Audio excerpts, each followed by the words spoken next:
Huh. Watching Kyle's unboxing videos again? Yeah, he always finds the coolest...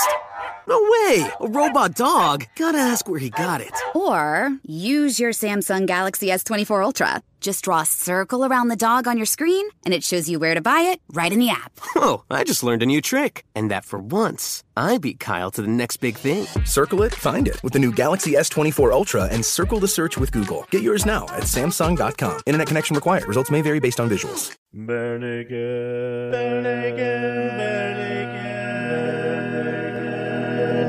ABCs.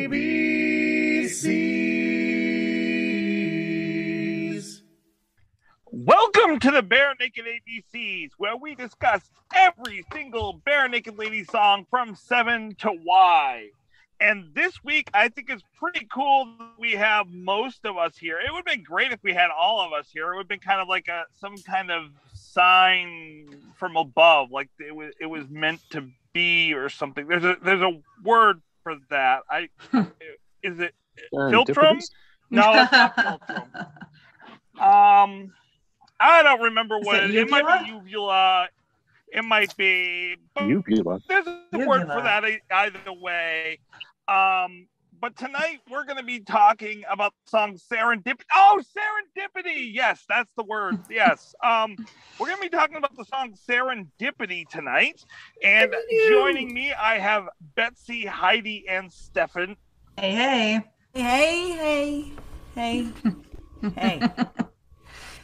Stefan is waving hi as he shows off his dog. That is not a euphemism.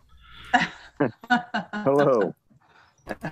And also joining us tonight to do a little defending, I think, of Kevin is Trevor. Welcome back, Trevor.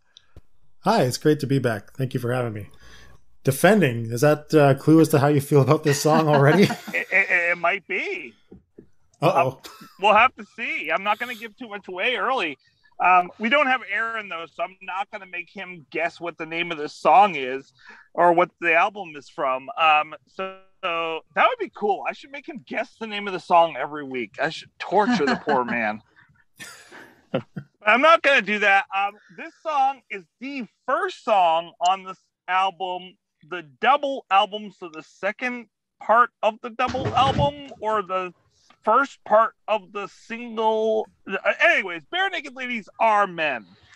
And if you've never heard this song before, here is a quick snippet. If I had a good reason, I would share it with you.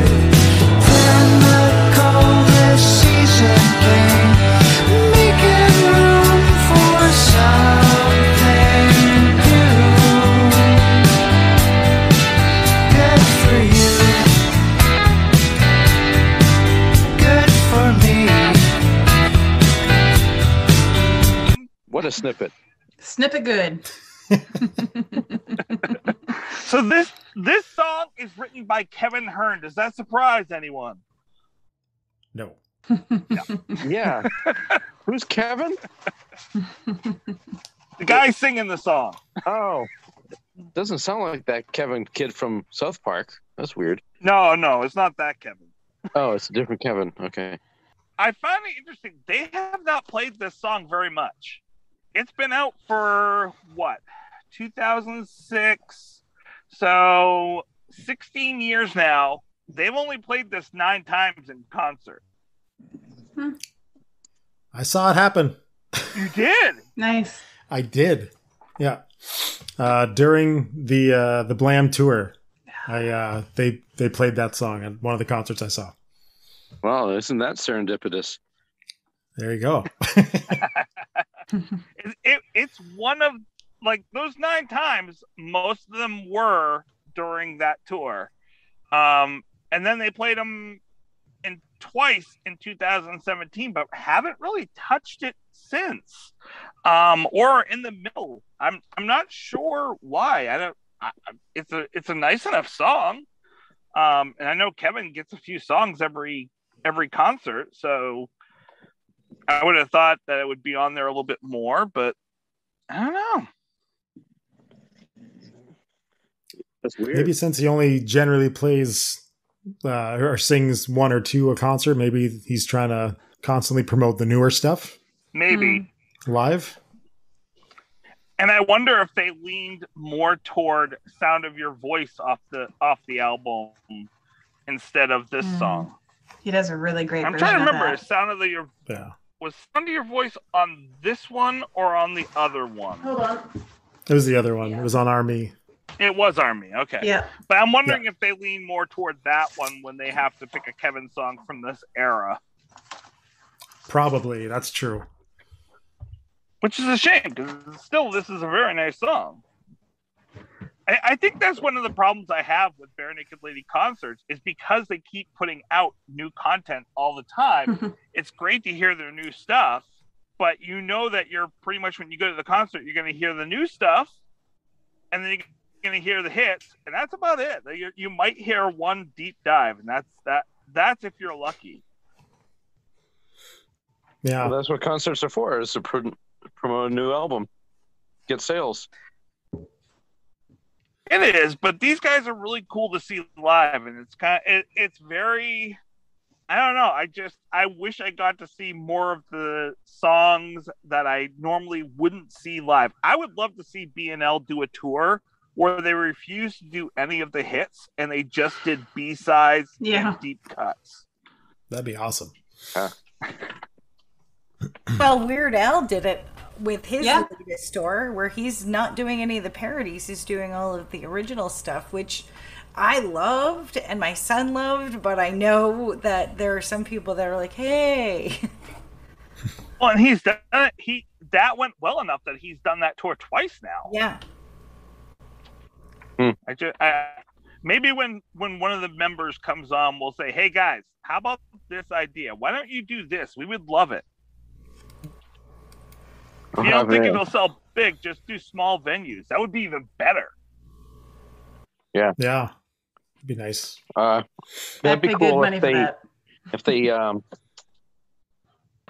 if they were in like a studio and they recorded it, not like a recording studio, but like a TV studio, and they did a little special. It's like Barenaked Ladies B-side. Mm-hmm. And they just did some of those songs just to kind of get those songs out there. Kind of like a campfire. Yeah. You know? That'd be cool. Like, that'd be amazing. Let's start a petition. Let's get it going. I'll sign it.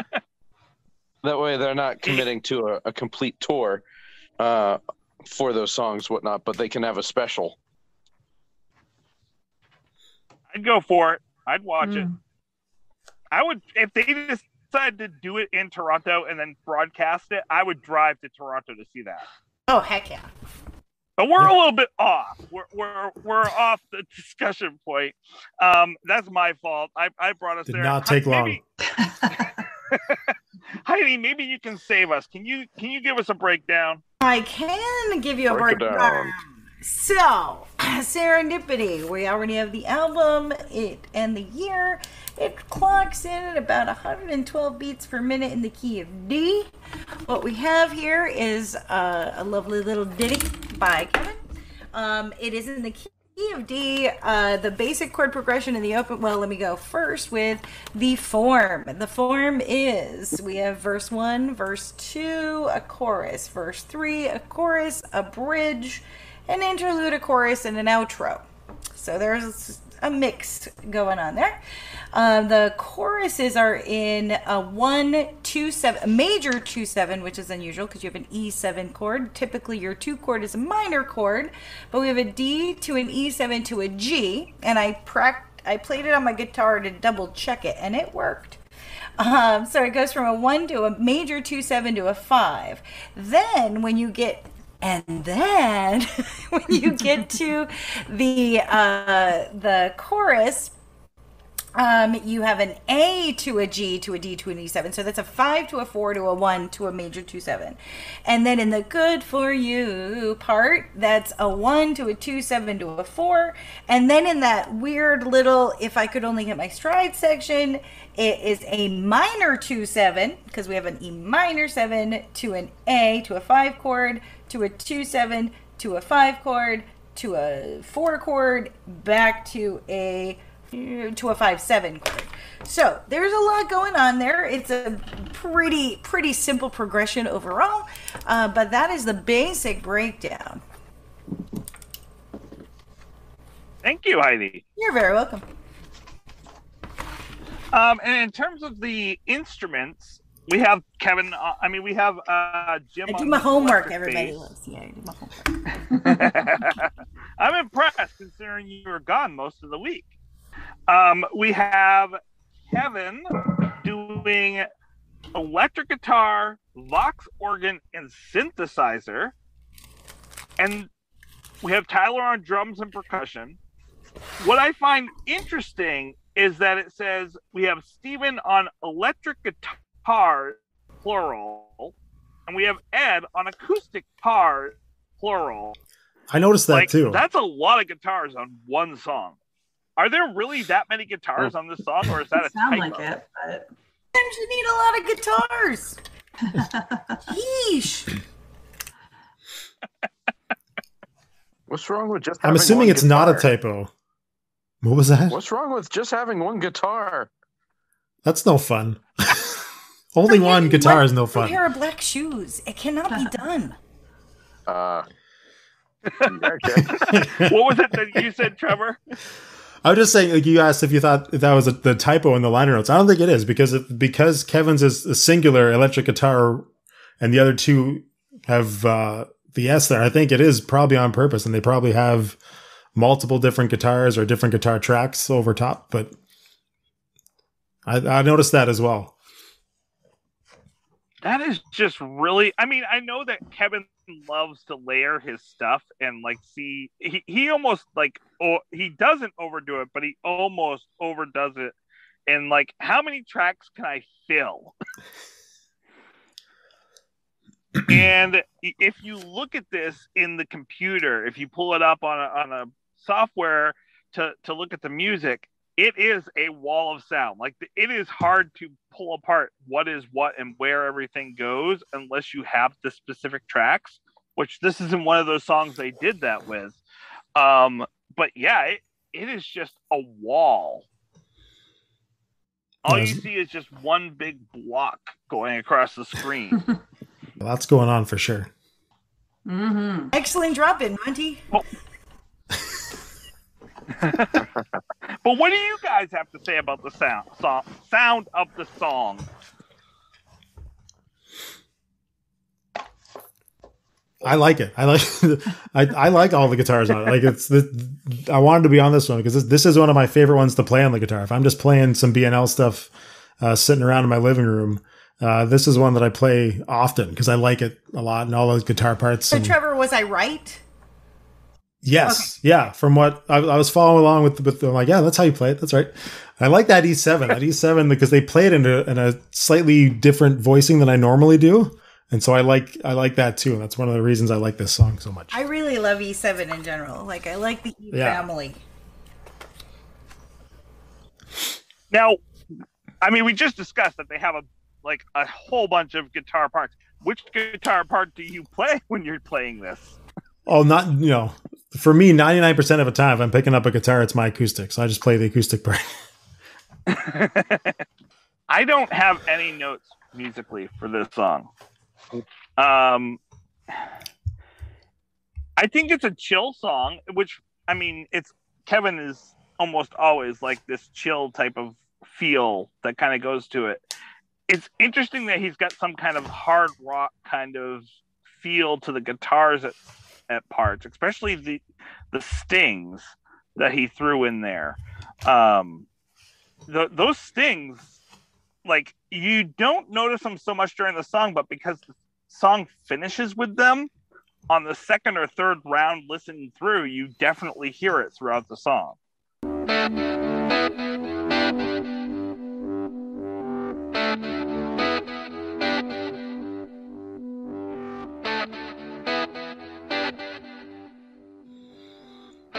Yeah, it's like that. I assume there's like an echo effect or a pedal or something on the guitar because it's always like you strum and it kind of a little bit fades out each time. And I love that in the ending because I feel like it really matches with what the song's about.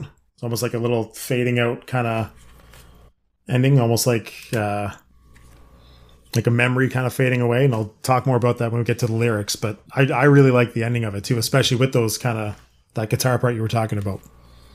I'm not used to hearing like heavier kind of sounds coming from anything that Kevin makes. Like when I think Kevin, I think more like what we hear with Another Spin. The thing is, the beginning of this, it always throws me off because I keep thinking it's Peterborough and the chorus. Because it starts off very similar sounding to Peterborough, and I'm like, I hate you in the... Oh, wrong song. Okay. So it does have a similar feel. I wouldn't say it's overly heavy. I think it's just there's one guitar that I think that guitar... They decided to put a heavier kind of sound to it. I don't know what you want to call it, distortion or what have you. Distortion, synthesizer almost. You should just take it out back and burn it. Whoa! The guitar, I mean. You obviously don't want that guitar. Nothing's wrong with these cans. No, I'm just saying I'm not... Did I say I didn't like it? I was just... I had to go into the Dirk reference. Play that back. What's wrong with these kids? No, I it's not that I don't like it. It's just I'm not used to hearing that from Kevin. I'm used to hearing a much more mellow type sound with him, and to hear that in there is kind of like, oh, that's different. Yeah, but I do have. I can get. Yeah, I understand exactly what you're saying. Yeah. Go ahead. Sorry, I didn't mean to interrupt you. I just we do get a little bit more like on Detour to Force. Internal Dynamo has got some really heavy stuff, and that's a Kevin song as well, right? So it's but you're right. Most of the time, if you think Kevin, you do think though that sort of calming, especially a lot of his recent solo instrumental stuff that he's put out. But he does from time to time get the electric out and rock out a bit. But I guess. Yeah, and he does that a little bit on the Cousins as well. Yeah. So I have a question before we get into the meaning of this song. Do you guys, who here feels like this was the correct placement for this song on this album? It is the lead-off song for the album. It is setting the tone of the album. This guy. Go ahead. Trevor. Give me your defense of this song, because I will admit that I don't feel that way. And you know what? I was prepared for this. I figured for sure you'd say that. And actually, I was thinking about that in preparing for today. I listened to this whole album, and I do agree with this as a placement, because it's the only time, and correct me if I'm wrong, but it's the only time we have a Barenaked Ladies album beginning with a song that Kevin has written all on his own and sings the lead vocals on, right? It's the only time this has happened. So I think that really sets the tone for this album, because I think, especially Barenaked Ladies Are Men is an album where it's sort of like they felt anything goes. And there's so many different styles and so many different types of songs on this album. I think it sets you up right away for, this is something new. This is something we've never done before. Like a few that really stand out as sort of songs that were sort of their own new style that we hadn't really seen from BNL before, like Angry People, Running Out of Ink, Fun and Games, just to name a few on this album that are sort of, in my opinion, really standalone, different style than they've done before songs. And I think it's, that's about the time when Kevin started writing more and more for this band. And I think I'm happy that they finally gave him a lead-off song on an album. So this is the number one song on the album? Yeah, it's the first track. Oh, okay. Yeah. I don't have the album, so. You've got Gordon, though. That's all I got. I don't know. I don't even know where that is. So somewhere. I haven't listened to Gordon in Well, years. and I don't have my discs or anything in front of me. Am I correct on thinking that the next song on this album after this is something you'll never find? Which I think is kind of a better lead-off song to start the album because it's got that little kind of punch in the front. But this Serendipity is a nice way to kind of ease into the album, I think. I mean, I think it does ease into the album, and that's kind of what this song does. And I think you're kind of right, but I also want to say, if I remember correctly, once again, my stuff's not in front of me, the Barenaked Ladies Are Me was a Hearn Robertson page starter with Adrift. Yep. So once again, like this double album is starting off with Hearn right off the bat on both of them. Not that that's bad, but exactly. They're both starting off with, I would say, relatively mellow songs. This isn't the most mellow on the album, but it's also not it's not high energy. I would never describe like, here's a high energy song that's going to like really like rock your world. It's not a mosh pit song. I think No. And I think you're right that they do. This is a very eclectic album. Yeah. Full of different stuff. They're starting it off with a song that will kind of represent what the album is. In terms of starting it off with songs that are going to grab you and pull you into the album, I don't think this song does that, though. I think this song is quite humdrum. I think it's Okay, tell me more about that, Stefan. Well, it doesn't knock my socks off. I mean, the music itself isn't doesn't seem overwhelming to me. As far as the lyrics, I feel that this song, I don't know, maybe it's just the mood that I'm in when I heard the song, but it seemed like I didn't want to hear the lyrics because I wasn't interested in hearing the music, because the music was just, I don't know, just nothing special for me. I heard a lot of synth, and apparently there's a lot of guitars, but it just didn't resonate with anything for me at all. It's like I'm not like, oh my god, this is the best song ever. I never had that. I'm like, all right, it's just a song, sounds average, I guess. So it never really hit any chords with me. So that could be one of the reasons why it's the way it is. I mean, to me, I like it, but it doesn't strike me as an album starter. It doesn't strike me as, and neither did Adrift. It just didn't, like, I would have put this song like 6, maybe 7 on the album. Like, it's a nice mid-album kind of refresher. We're coming back away from the heavier hits type of sound to something that's different and fun, and kind of, I don't know, that kind of aperitif type of feel. But as I look through the album, I'm like, yeah, maybe I would start with Something You'll Never Find, but I don't like that song enough, and we'll come to that in a few weeks, that I would be like, yes, that's my album starter right there. And Fun and Games kind of has that, but I'm not going to start off the album with a political song like that. Would you start it off with Angry People?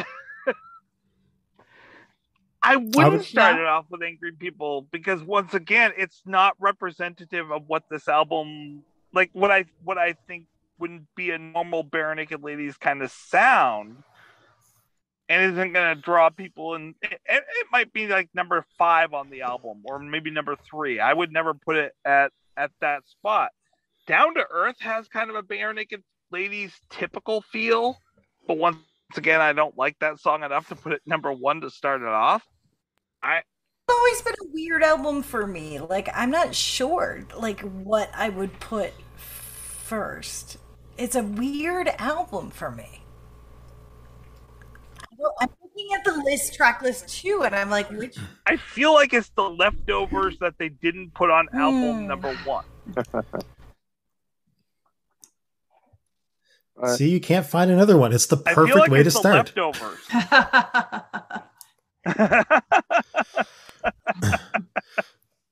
Although I don't know. I mean, we'll do our research I mean, down the road, but I liked Our Me, but Men it seemed like the part 2 of which it kind of is, but like it just doesn't have an ebb and flow like some of their other albums do. I like some of the songs on it, no question, but it doesn't have that ebb and flow that many of their albums do. So I don't know. Yeah. I do like the idea. I think it would be funny if they started with Running Out of Ink, because I just think that's a funny way to start an album with that title. Yeah. I think it's very strange to start the whole album with a Kevin song, because that's what I love about it. Like, and I do. He hasn't it's had very, that very chance. different. And now we're starting to see Kevin really shine in a bigger way, because obviously no Steve, and Kevin has really stepped up, and so is Jim. But I think Kevin is really getting more time, more writing time. So it was nice to have an opener by Kevin, because I adore Kevin. But it is kind of a weird ebb and flow on this album. But like you're saying, it's not like rocking enough to start. But if you think about a lot of their other albums, like Maybe You Should Drive starts with Jane. And I know that was a big single, but again, not a big hard rocker. Everything to Everyone starts with Celebrity. Mm-hmm. Again, not a big hard rocker. All in Good Time starts with You Run Away. So it's not necessarily something they haven't done before. Even Fake Nude starts with Canada Dry, which, again, not super hard rockin'. I love that song, but not super hard rockin' tune. No, I mean, I think you make a really good point there. That's true. Then, of course, Adrift. But is the first song supposed to set the tone for the album? I think so. Depending on the album and the artist and how, like, I imagine, I don't know, maybe I'm wrong, but I imagine they take a lot of time to figure out order and things like that. So I imagine they would probably want it to be that way. Well, do the band members kind of make that call as to the order of the songs? Because I thought sometimes the producers do, but I could be wrong on that. Though they probably do. I think Barenaked Ladies has a lot of power on that, because if on the Everything to Everyone CD, you see them arguing on the DVD extras about what songs are going to be on and then what the order is going to be. And I know that they were taking a little bit more control of themselves at that point, but they were still under Network, I believe, at that point as well, so. Which is also what they were under for this album. So I think that they had, especially with this album, they had a lot of control on their order and song choice, because they decided to go with all 29 songs. 29 songs? Oh my God. That's 29 weeks for us. That's right. If you think about that, that's one album. It's 29 it's a big weeks. chunk of your podcast. Holy smokes. What did I sign up for? We haven't even gotten to discussing what this song is about. We should probably do that, because, like, I think that this song, and you guys can argue with me if you wish, I think that this song is a typical Kevin song in the lyrics of the song. Yes, I agree. Not in a bad way, but just like Kevin likes to tell stories. Yeah. Well, I think the song is personally about the occurrence and possibly the development of events by chance in a happy or a beneficial way. Wait, would that be? It's almost like you're reading the definition. I don't know. I'm Serendipity. going to disagree with you, Stefan. I think it's an aptitude for making a desirable discovery by accident. Oh, well, that's possible too, I guess. I mean, I could also say that that it's about the angel of inspiration. Oh, now you're getting religious. I'm not sure if I'm Well, down for that. yeah. I think it's about an unplanned, can't go for fortunate that. discovery. I think it's about John Cusack and Yeah. oh wait, that's something else. Circa 2001. Yeah. Kate Beckinsale. Isn't Timeline it? fits. Actually, it could be just about any John Cusack movie. Let's be Yeah. honest. Oh, there was a movie called Serendipity, though. That's exactly what we're referring to, Heidi. I think it would be very serendipitous if some girl wrote her phone number in a book and sold it to a consignment shop, and the guy had to go to the shop and get the book to get her number. I think that would be very serendipitous. Is that serendipitous or just like seeking Stalking? her out? That'd be called stalking Okay. nowadays. And I just watched Better Off Dead yesterday, so it's Serendipity is supposed to like happen by accident. That doesn't sound like an accident. Well, speak to the producers of Serendipity. I don't know what to tell you. Hey, Will, what's their name? Let me Google it. Give me the writer's name. Yeah. I'll get them on the line. Come on the show. We know you Let's listen. get 'em on right now. Exactly. And then I want to talk to Alanis Morissette about irony, Yes, me too. and then I gotta hash that out with her. There's some errors there. No way. I think she knows exactly what she's doing. Because isn't it ironic to have a song called Ironic and have no real examples of irony in it? Ooh, very meta. Yeah. That's I just recently saw her live. She was awesome. she is awesome. Yeah. So is this song. I wish she would. I wish she would do another tour with BNL. Wow, Yes. she did a tour with BNL. Oh my God. What was the song? Oh my God. She did a great song with Steve. What was it? If I had $1 million. No. Did she do Call and Answer? Call and I think it was Answer. Call Yes, and Call and Answer. Answer. wasn't it? Yeah, Oh, that was really? so pretty. So pretty. Wow. I'll Really. have to look that up afterwards. Yeah. I was gonna say you can find that on YouTube. It is actually really cool to hear them doing that. And there's our appearance for this week. I mean,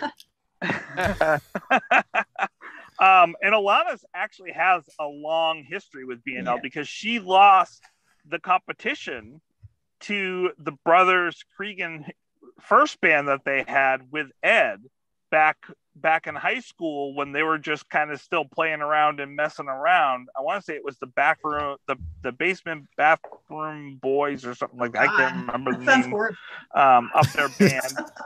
And they lost. There was a competition, and Alanis got second place to the brothers Cregan with Ed. Yeah, I didn't know that either. But back to this song. That wasn't Serendipity. That was. This song is more serendipity than the movie Serendipity is, though.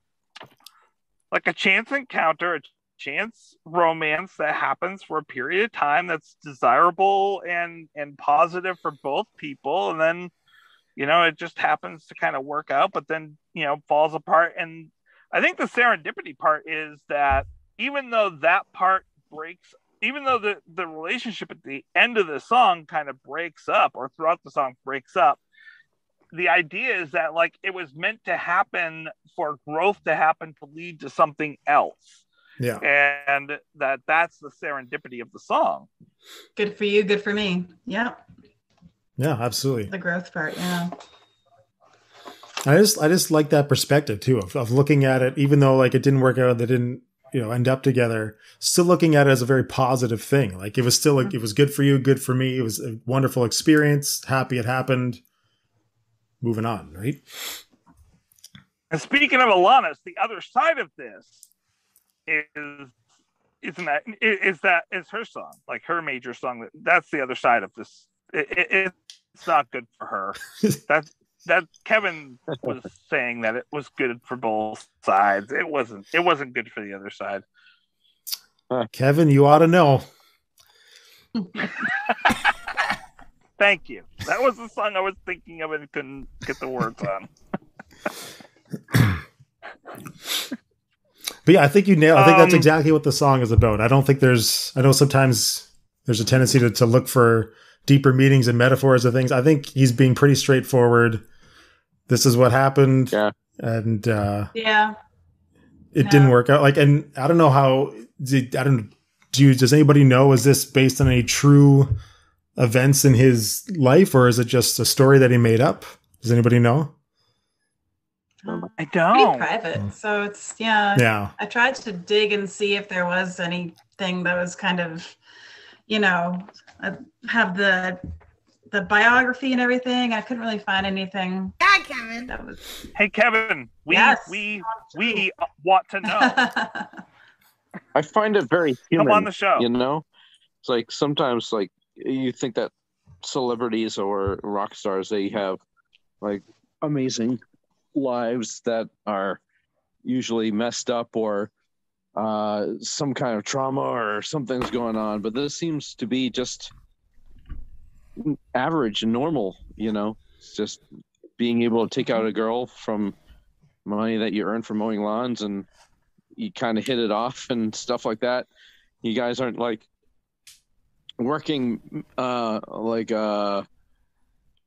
working in prestigious places. It's just like mowing lawns and Dairy Queen, and it's just average. It's just down to earth, human, and I like that. Yeah, that line, that the making money from mowing lawns one, that's what sort of struck me right away with the song, because that was my first job. That's how I earned money as first time as a kid, mowing lawns, and so like that right away dragged me in, and I like the lines. I put my best shirt on, and I thought, like, probably at that time for me, when I was a kid mowing lawns, my best shirt was probably my Barenaked Ladies shirt. That was my favorite one. So like, can we also talk about the little play on words, which is unusual for Kevin in this case, but you worked at the Dairy Queen. Now there's a blizzard in. Yes, that's super cute. I love that.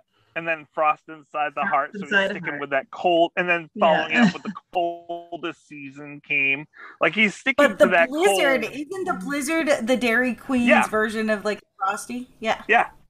But I mean, he's sticking with that cold metaphor. And then he's walking in holes after that. I think it's just about, we've all had the summer. I worked at summer camp for a couple of summers, like go away for the whole summer camp in Connecticut. And it was like that, there's no real good reason why you break up. It's just kind of done. And you're just kind of waiting for the shoe to drop through this summer. And, and then it's just done, and there's no real reason for it. There's nothing to say, this happened or this happened. It just kind of ends. So I love that line. If I had a good reason, I would share it with you, but there's nothing. There's just like, okay. Well, and he paints a picture with the line "walking on coals, just trying to get through." Like, when you know that you're no longer interested in that person, but you don't have that ability to break their heart. Then, like, this is the sweet break your heart song that Kevin sings versus Steven, of like, you really kind of, it does feel like walking on coals. It's that awkwardness of like, how do I continue this relationship knowing that I'm not interested anymore? And I mean, that's middle school, that's high school, that's what those relationships usually are. And he paints that picture so quickly and so well. Absolutely. Don't want to derail you, but speaking of break your heart, I just saw Stephen Page just a few days ago, and he played at a festival that was near where I live, and it was just him and Kevin Fox. So he did break your heart with just him in the cello. It was fantastic. It was really, really good. Sorry, didn't mean to derail, but just that was wonderful. He slays that song every time. Yep. Sorry, back to this one. Minor derail. No, you're making me reminisce and think about seeing him sing that live. And I'm also extremely excited because he has his new album Excelsior coming out soon. Yes. So I'm excited about that. Which I keep thinking of. Stan Oh, Lee yeah. when he says that with Marvel, the Excelsior. Wasn't that his thing? Yeah. If he doesn't have one Marvel reference in that album, then he has missed the opportunity. I'd be very disappointed. I mean, I know Excelsior is the state motto for New York, but at the same time, New York. Come on, gotta take advantage of that. Yeah. Yeah.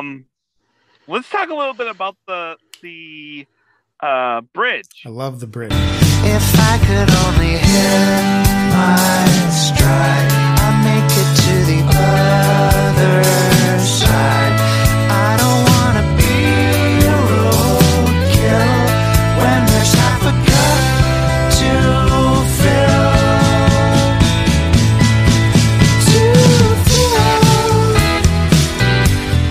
That's probably I one feel of my like favorite he's lines. lost his metaphor. Explain this metaphor to me. I don't want to be roadkill, half a cup to fill. That's one of my favorites. I think, like, again, it's a positive breakup song, right? So rather than being all flat and depressed and down in the dumps about it, be happy it happened and move on. There's half a cup to fill. Think of it as half full, not half empty, and keep on going. Yeah, but I mean, how full is the cup in the first place? Is it like completely empty and he just needs to get to halfway? Or is it halfway and he just needs to top it off? Could be. But even if it is completely empty, there's half a cup to fill. Rather than just staying there completely empty, there's half a cup to fill. I'm going to go be positive about it. I'm going to move on. Got this experience, and I'm going to go on with my life. I was just gonna say that I think when you're like at the age when you're mowing lawns and putting your best t-shirt on, if you're in your teens or whatever, maybe you don't know yourself fully, and you're still kind of coming into your own personality wise and everything. And so the whole line of, if I could only hit my stride, I'd make it to the other side. Maybe he's not quite figured himself out, so he can't quite give himself fully to a relationship if he doesn't maybe quite know what he wants, or if he hasn't really kind of developed himself as a person. That's what I took from the first two lines. Nobody's going to break my stride. Nobody's going to bring me down. Oh no! unless he's roadkill, and then he'll get slowed down. But I think both of you are correct in that it is a half full, half empty, both of them. I think he starts off by saying he's not hitting his stride yet. He's not there. If I could only hit my stride, I haven't yet. I'm still struggling at this point with becoming who I am, or with getting through this moment. Becoming an adult, probably finding out who they are. But there's also that positivity of, if I could do that, then I'll make it to the other side. So it's kind of that, like, I'm in this negative place. I don't want to be in it, but hopefully I'll get out of that soon. Almost the same thing as with a drift. Mm-hmm. Yes. A snowdrift? Right. Or catch a drift? Well, you weren't here for that song, Stefan. No, I wasn't. I was drifting out in the ocean. Many moons ago. And I would say Adrift is a much more negative focused song, a more glass half empty type, more focus, brooding. Which is interesting that we then have this glass half full type of song as the pinpoint, as the opposite of Adrift, both starting the albums. Who wrote Adrift? And maybe that was their reason for doing it. Kevin Hearn wrote it with, I think Kevin Hearn started it, and then Robertson and Page added things to it. But yeah, it was a Hearn song. Okay, gotcha. Same as this, right? And this is Kevin Hearn. Cool. Yeah. Okay. Sorry, I short-term memory. Yeah. So wait a minute. Who are you all? As George Lucas would say, it's poetic. Because it rhymes. Don't quote that man ever again. Don't quote that man ever again. No. He's destroyed worlds. Well, I mean, at least one in the first movie. Oh, don't even talk about that. Oh my God. It doesn't exist. There's no such thing. Not anymore. I still want to rewrite that whole thing. Alderaan is very, very upset about that. You bringing that up like that is very hurtful. Well, I don't even have a comeback for it. So wow. Yeah, except you have seen it all, folks. The day that Tracy beat Stefan in a war of words. Well, in Empire Strikes Back, they're going through an asteroid field. Han could have easily turned the laser and been like, "Welcome home." Oh, could have happened. That is horrible.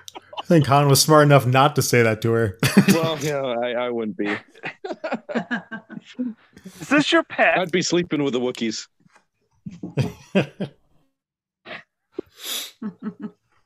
So, all right. Well, I just really upset this apple cart. So, how about the song "Serendipity"? Great song. Yay! It was serendipitous that they met each other in the way that they did. But why don't we get back to this song and discuss? I guess, does anyone have anything more to talk about with this song? I like Blizzards. I think that's the best product by Dairy Queen ever. I like Blizzards. Yep. The pumpkin pie Blizzard is definitely Blizzards. So freaking. I'm going to go have ice cream right now. I shouldn't. You did? I already did. Oh. Yep. Wait Salted till we're caramel, done. baby, with walnuts. Okay, you got it. I think the tone of the song is kind of like what Stefan was saying earlier about like he kind of likes it but he doesn't love it. Like it's kind of got like a neutral, kind of positive, kind of bouncy, but kind of like a reminiscent. It's kind of it's reminiscent, but it's kind of it's kind of like a shoulder shrug feel to it as well. Kind of like, yeah, that was a fun time. It was good, but I learned. And so I think the tone of the song kind of matches the lyrics. Unlike when it's usually the opposite, but it's Kevin, so he's not as BNL just they write so many great songs, and I was thinking about this the other day. What sets a hit apart? You think of like 1 week as an example. It's like it's on every radio station. You hear it everywhere. You go into a restaurant or a store or something. They've got the song playing or some kind of BNL song. It's like what separates that from this? Even though the lyrics are phenomenal, they're great. It's like why can't I don't get it. It's like what can't is it like we gotta have some humdrum songs in the album, otherwise we're going to be too rich or too successful. that was the fear. Yep. Too much fame, too much money. Yeah, I mean we've got to save some for the other guys, but I don't know. So what does it? Magic. It's just something. It's. Oh my God! That was my Avada Kedavra. Je ne sais quoi. It's magic. Voldemort impression. You just get the right group of people at the right time. I don't know. Music, it just does something. And I don't know why one thing becomes a hit over another. I think ultimately it comes down to a producer's decision or something. But because do you think a different beat and a different sound could be applied to the song and make it like, wow, this is a good song? I already think it's a good song. We're not going to have another competition about remixing. Hey, speaking of which, who won? Oh, can you imagine a dance remix of this song? Like techno. Did anyone win the remix? I missed the last 2 weeks because I was off the grid and away. And... It's been so long on a summer's day. 2 weeks.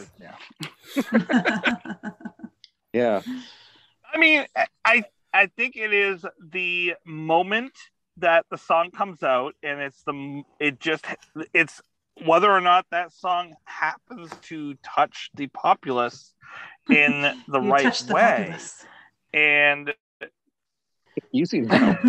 This is the Ray G podcast, Tracy. Keep your hands off the populace. I know. Tracy, shame on you. I mean, where's Steven when you need him? I mean, come on. He should be able to crank this song.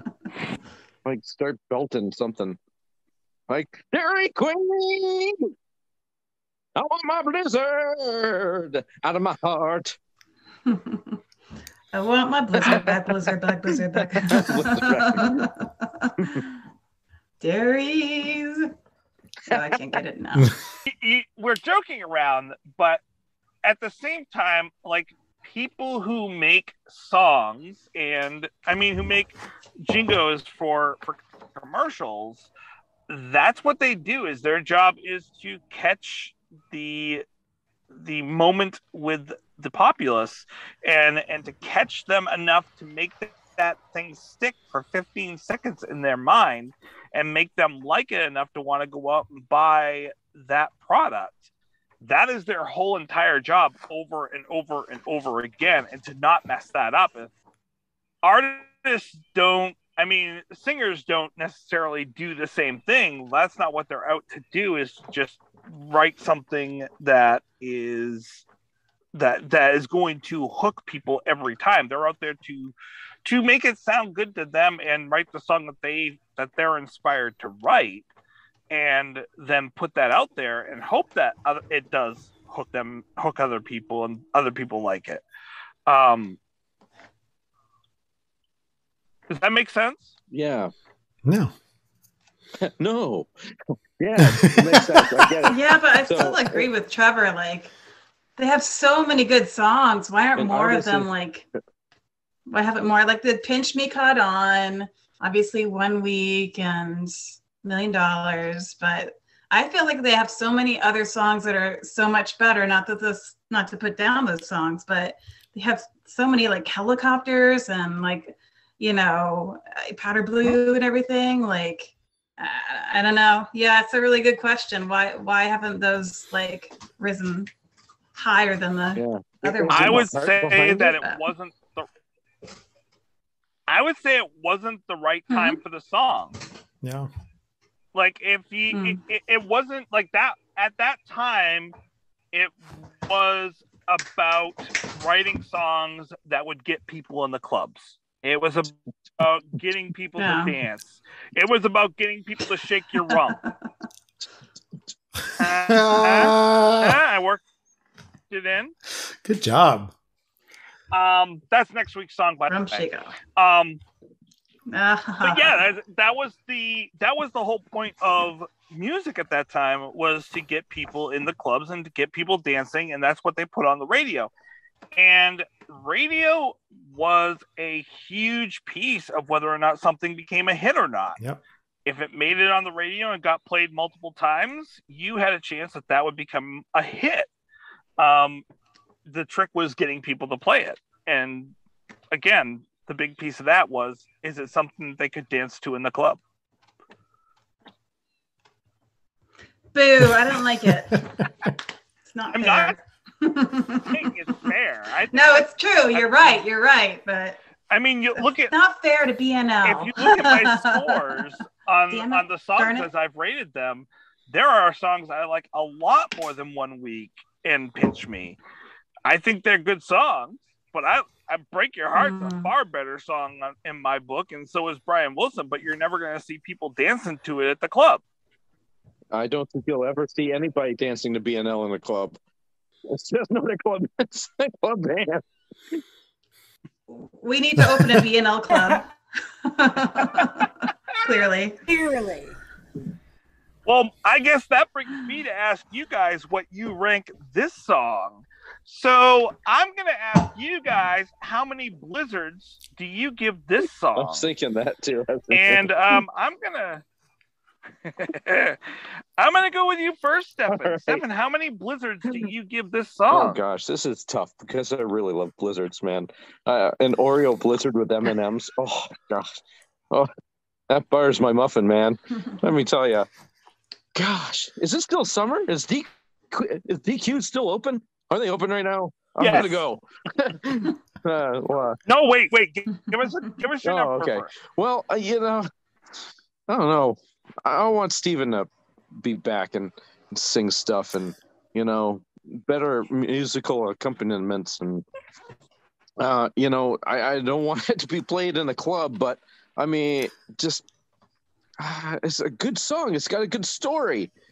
And I feel it's just lost somewhere in there. And I feel sad about that. I feel it's kind of humdrum, kind of average. I wasn't impressed by the music. I think the lyrics and the singing was lost with the loss of the music. For me, anyways. Other people can vary in their opinions. Obviously, it's a free country-ish, except you can't own your homes. Never mind. I digress. So blizzards, very tasty. I would rank a blizzard 11 out of 10, but this song I would rank, I think it's just above average. So for me, it's about, I like their lyrics, so I'd say 3. And they didn't really mess things up when it comes to the music, but I wasn't too impressed by it. This is still better than what I can do. I can't play anything. I can't.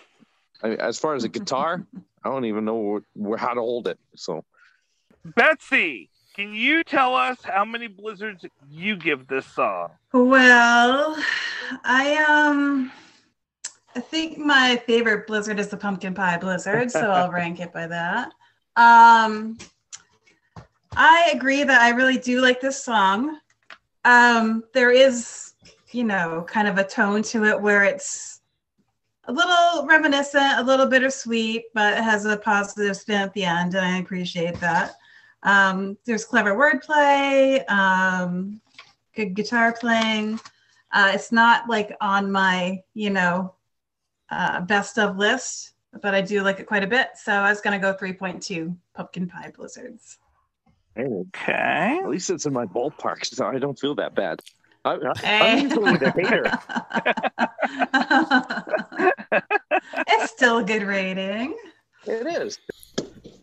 Heidi, what about you? How many pumpkin pie blizzards do you, or actually, sorry, Change the rating. How many blizzards do you give to this song? Let's see. For me, I really do like this song, but I'm a big fan of Kevin. So, is it in the 5s? No. I mean, is it up to a 5? No. But I'm gonna give it. I really like this song. Oh, I've been going back and forth. Walking on coals.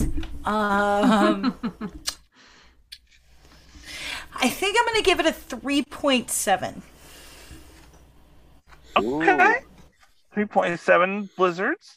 And what's your favorite blizzard? Blizzard. What flavor blizzard? Yeah. I don't know. See, our Dairy Queen. Everyone is else has 20 said theirs. I'm gonna go. Ooh, you know what? I like the mint chip ones. I don't remember what the name of it is. Mint chocolate chip. Yeah, I like the mint chippy ones. So I think I'll give it a. That's what I'll give it. Okay. I'm going to hand it over to you, Trevor. Okay. Now, what do you give this song? I know you like Kevin, and you play this song like on your guitar. Yeah. What do you think? I'm going to completely mess up your rating. So I think as a guest, I don't really count, right? So it's not going to mess up your average. Don't worry about I'm going like way above everyone else. Before I do it though, Stefan, you said you missed Steven. Steven's on this song. He's singing backup and he's playing guitar. Does that up your rating at all? Oh, I didn't know that. No, it doesn't up my rating because they should have done better. Had to try. Like I said, I love this song. This is it's probably not my favorite Kevin song. My favorite Kevin song isn't actually a BNL song. It's something he does with Thin Buckle. It's a tie between Diving Board and Jocelyn. But I do like this song quite a bit. Like I said, you don't have to count it in the average because it's going to mess everything up. But I'm giving it a 4.5. Ooh, 4.5. It's like if guests always get mixed into the average, so that's okay. No, it's good. Oh no, good. We need you. We need you. And what's your favorite Blizzard? Probably just Oreo. Nothing too fancy, but it's good. It's a classic. Sure is. That reminds me of this song. Nothing special, but a classic. Actually, no. I will say, like, I like this song. I do. I enjoy it. Any trouble from Tracy? And like, to me, this song. I mean, I think it's just put in the wrong place on the album, in my opinion. Yeah, it's on the album. But that's my problem with this whole entire album. Is this whole album the concept of this double album was a flaw to begin with. And I'm gonna get haterade for saying this, but the same thing with the White Album. I think the White Album is too much stuff, and there's a lot of stuff on there that me personally I would take off. What? You don't like piggies? Wild Honey Pie. I actually like piggies. Do you? I don't mind it. Wild Honey Pie, like I would take off. But there's other songs on White Album I would take off. There's songs on this album, double album, I would totally take off and say, let's do a B-sides album, which I don't feel like Barenaked Ladies Are Men is a B-sides album of this. And that's kind of the problem, is I feel like they could have made a very good, strong first album and a very weaker but B-sides album with this content, and they didn't do that. I still think we'll come back to it. I got to do my averages between now and then, but I would almost say that this song would be on the Barenaked Ladies Are Me if I were to restructure it that way. I think this is a good song. It's not my favorite Kevin song. We actually haven't hit my 3 favorite Kevin songs yet. They're in the last half of the alphabet, so we will come to them. Can I guess one? But I'm going to give this a. Go ahead. Is it Vanishing? I will neither confirm nor deny. Unfortunately, is it Tracy, Big Backyard? We are technically in the last half of the alphabet. True. I'll give it a hint that Big Backyard is not it. Oh, I like Big Backyard a lot. I love Big Backyard. Yeah. Fan of Big Backyard. It's okay, but it's not in my pantheon of Kevin songs. So I'm gonna give this my favorite is the banana pie, either the banana cream pie blizzard or the banana split blizzard, depending on what time of the season it is. Like, yeah, those are my go-tos. I'm gonna give this 3.91 blizzard. Very specific. Well, I mean, we're getting to the lower end of this catalog at this point. I gotta start giving some differences between the rankings. Are you going to be sad when this is all over and you have like a definitive least favorite Barenaked Ladies song? No, because I already know which my least favorite is. Yeah? What's your least favorite? And ironically enough, it's not the last one on Buck Naked. I was just about to say, is it How's the Level? It's not How's the Level, ironically enough. The appearance for this week is Kevin hasn't come on our program yet. But he did go on a podcast. What?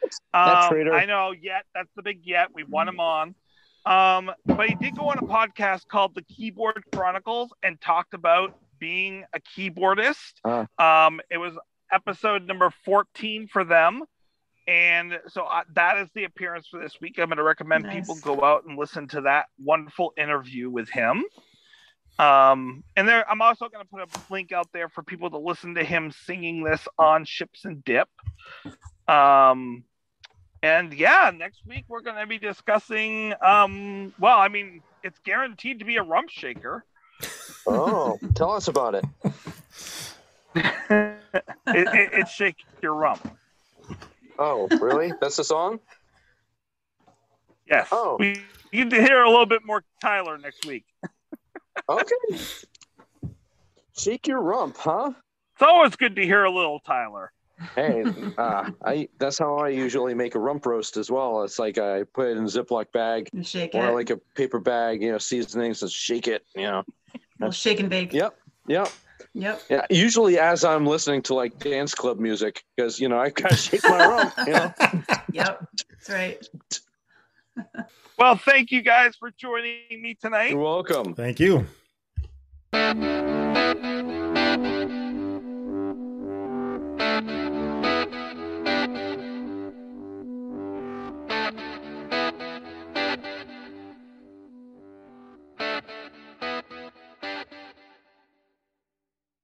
To celebrate joining Pantheon Podcasts, Rock Camp, the podcast, the official podcast of Rock and Roll Fantasy Camp, is giving away a guitar signed by Mike Portnoy of Dream Theater, Marty Friedman, formerly of Megadeth, and legendary shredder Zakk Wylde, plus our rockstar counselors like Vinny Appice, Monty Pittman, and more. To enter to win, simply follow, rate, and review our podcast on your preferred platform, and that's all you have to do. For more information, go to rockcamp.com/podcast.